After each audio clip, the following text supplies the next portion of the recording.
Welcome back to the channel. In today's video, we're working on a Lenovo ThinkPad T450 that is completely not turning on. At first glance, it looks dead.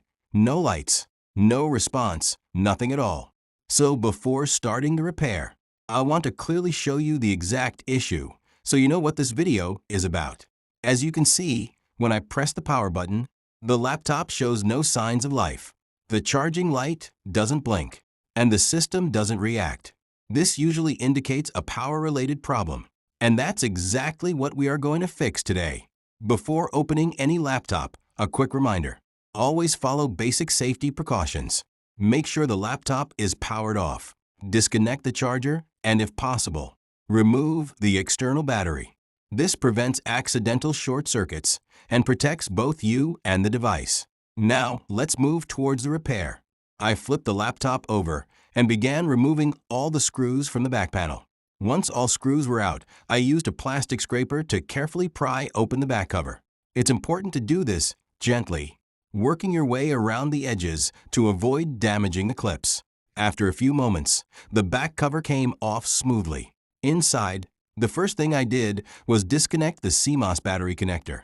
This small battery stores the BIOS settings and sometimes causes the system to freeze in a no-power state. After that, I unplugged the internal battery connector. If your particular model doesn't have an internal battery, then simply removing the external battery is enough. With both power sources disconnected, the next step is crucial. I pressed and held the power button for 20 to 30 seconds. This drains all remaining electricity from the motherboard and resets the power circuit.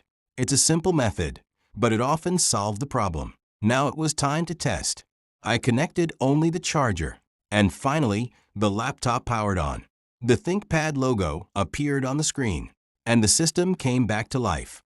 That confirms the issue was successfully fixed.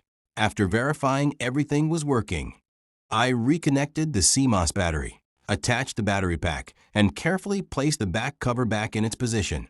I tightened all screws, making sure the lid was secure and properly aligned. To finish up, I powered on the laptop again for the final test. And yes, everything was running perfectly. The laptop is fully functional now, and the problem is completely resolved. So that's the full fix for a Lenovo ThinkPad T450 not turning on. If your laptop is facing the same issue, this method can help you bring it back to life without replacing any parts. Thanks for watching, and don't forget to like, share, and subscribe for more repair videos.